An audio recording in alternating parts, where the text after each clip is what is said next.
Today, we're discussing real estate investment trusts, better known as REITs. REITs give all investors the opportunity to benefit from investing in real estate. We'll discuss what they are, how they operate, their advantages and disadvantages, their future, and what to consider when investing in them. If you enjoyed this video, don't forget to leave a like and subscribe for more personal finance content. Thanks for doing that, and let's get into the video. A REIT is a company whose business involves either the ownership or financing of real estate. There are two types of REITs: equity REITs and mortgage REITs. An equity REIT is a company who acquires or builds real estate. The real estate which the REIT owns is known as its portfolio. These REITs will lease out their properties to tenants and generate revenue by collecting rent. The REIT owns the property, the tenant occupies the property. Equity REITs can operate in many different sectors, such as retail, residential, and healthcare. Therefore, tenants can include anyone from the average person renting an apartment to a multinational company renting an office space. A mortgage REIT, or MREIT on the other hand, does not acquire or build real estate. Instead, MREITs finance the real estate market by investing in mortgages or mortgage-backed securities. You might remember mortgage-backed securities from such classics as the financial crisis of 2007 and 2008. Banks will lend money to a homeowner or commercial client in the form of a mortgage, which is a loan that is backed up by property should the loan fail. An MREIT will come along and purchase that loan from the bank at a discount. The MREIT becomes entitled to receive the interest payments on the loan, which is how they generate revenue. Sometimes the bank will bundle multiple mortgages together in one single product, known as a mortgage-backed security, which MREITs also purchase. In short, equity REITs make money through rent, MREITs make money through interest. The secret sauce of REITs is how they operate. REITs don't pay corporation tax on the rental payments received from the tenants of their properties. They also pay no tax on any gains made from selling the real estate in their portfolio. Clearly, this is very beneficial to REITs. But in order to be classified as a REIT, a company must meet certain requirements that are set out in the tax law of a particular country. As we can see from Irish tax law, 75% of the REIT's income must come from property rentals, 75% of the value of the REIT's assets must relate to the property rental business, and most importantly, at least 85% of the REIT's income must be paid out to shareholders each and every year. This is why REITs are very attractive to any investor looking for dividend-paying investments. REITs are required under tax law to pay out dividends, whereas normal companies aren't obligated to pay a dividend to shareholders. These requirements, among others, must be satisfied in order for a company to operate as a REIT.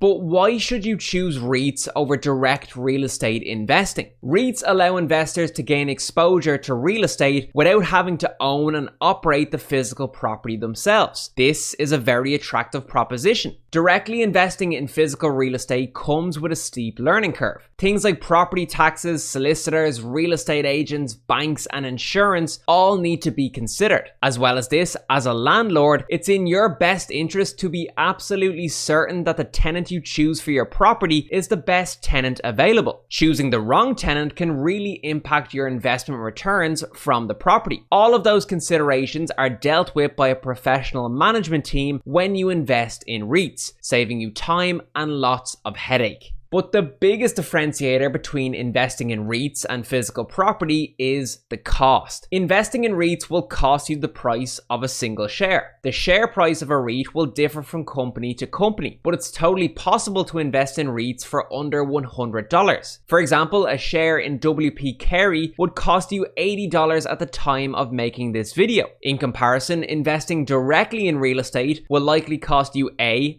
deposit and down payment amounting to tens of thousands of dollars or euros, and B, interest payments on the loan which you'll likely require to purchase the property. And that's before you consider the cost of property taxes, solicitors fees, real estate agent fees, consultation fees, and insurance costs. Another key differentiator between REITs and physical property is liquidity. Now, when we talk about liquidity, we're talking about how easy it is to sell our investment without having to sacrifice the amount of money we receive. REITs are bought and sold on the stock market, just like all other publicly traded companies. This makes them highly liquid investments. There's a global network of buyers and sellers trading shares in REITs at any given point in the day. The more active participants there are buying and selling any investment, the more likely it is that a fair value for the investment will be received. Liquidity can therefore be seen as volume, and the higher the volume, the better. The process of buying and selling real estate directly, on the other hand, is quite arduous. Again, many intermediaries need to be involved in the process. This increases the amount of time it takes to enter or exit a real estate investment. There's also going to be far fewer market participants to whom physical property can be sold at any given time, at least when compared to REITs. As a result, directly investing in real estate comes with much lower liquidity. This increases the risk of accepting a significantly lower sales price or a significantly higher buying price should you need to exit or enter the investment in a hurry. So what does the future have in store for REITs? As an investment, if we go back as far as 1972, REITs have actually outperformed the S&P 500. But taking a more myopic view of the last 10 years, the S&P 500 has provided better total returns to investors. However, in light of our current global economic circumstances, the next 10 years in the stock market is likely going to look very different. Because of this, REITs have an opportunity to shine, and here's why. Research shows that REITs outperform the broader market in times when inflation is rising. Inflation has been a global concern for months now, as supply chains continue to suffer from the pandemic.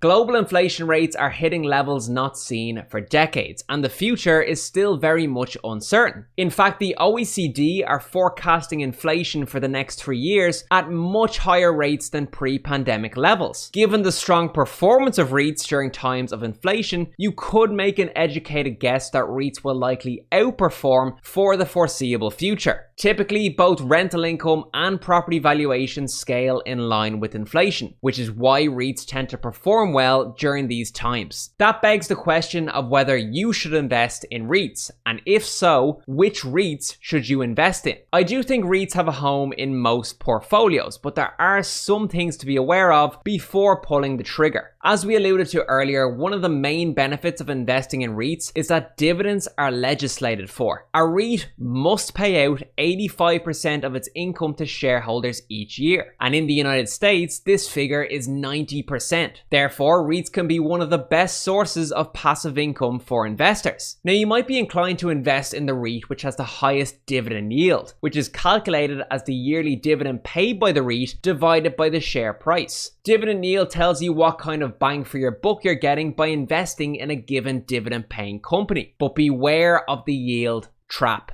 Sometimes a REIT's dividend yield is too good to be true. In reality, the dividend might be unsustainable and may need to be reduced in the future. Ideally, you want to invest in a REIT that's consistently generating and growing their free cash flow or funds from operations. And you also want to see a proven history of dividend growth. Currently, there are 3 REITs which have dividend aristocrat status, meaning they're S&P 500 companies which have increased their dividends for at least 25 consecutive years. The REITs in question are Federal Realty Investment Trust, Essex Property Trust, and Realty Income. And so these could represent a good starting point when looking for REITs to add to your portfolio. It's also worthwhile noting that REITs run the risk of generating poor returns for investors in terms of capital appreciation, aka increases in the value of your investment. Because REITs are required to pay out so much of their earnings as dividends, they have very little cash left over for reinvestment in order to grow the business. Therefore, REITs oftentimes rely on raising fresh money from the market to grow. But if the market doesn't have the appetite at the time, the REIT's growth could stagnate. This can translate into poor share performance for investors. REITs also tend to have high levels of debt,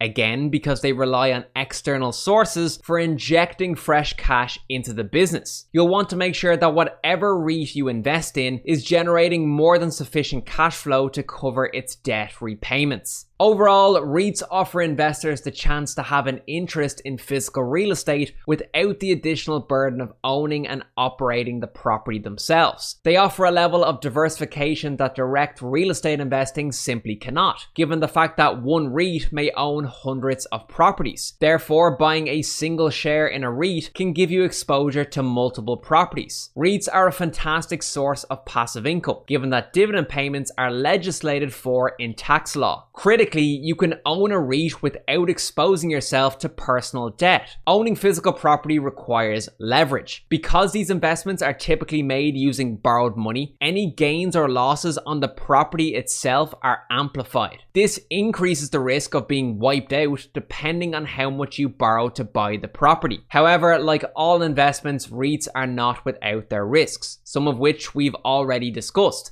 The pandemic highlighted that non-payment of rent by tenants, business closures, and property vacancies are very real risks for REITs. This is particularly true for equity REITs specializing in the retail sector. REITs, on the other hand, are more susceptible to interest rate risk because fluctuating interest rates affects the net margin which REITs earn. But with all of that being said, REITs are, in my eyes, a fantastic investment choice if not for anything else but diversification. Their value is influenced by factors which are distinct from those influencing the value of normal companies. So not only are you diversifying in terms of the number of properties or mortgages that you're gaining exposure to, but you're also diversifying in terms of what factors influence the value of your portfolio. Let me know in the comments what your thoughts are on REITs, which REITs you own if any, and whether you have any questions that you'd like clarified. So I really do hope you enjoyed the video here today. As always, if you did enjoy the video, please do let me know in the comment section below. Leave a like on the video, subscribe to the channel, and I'll see you in the next one.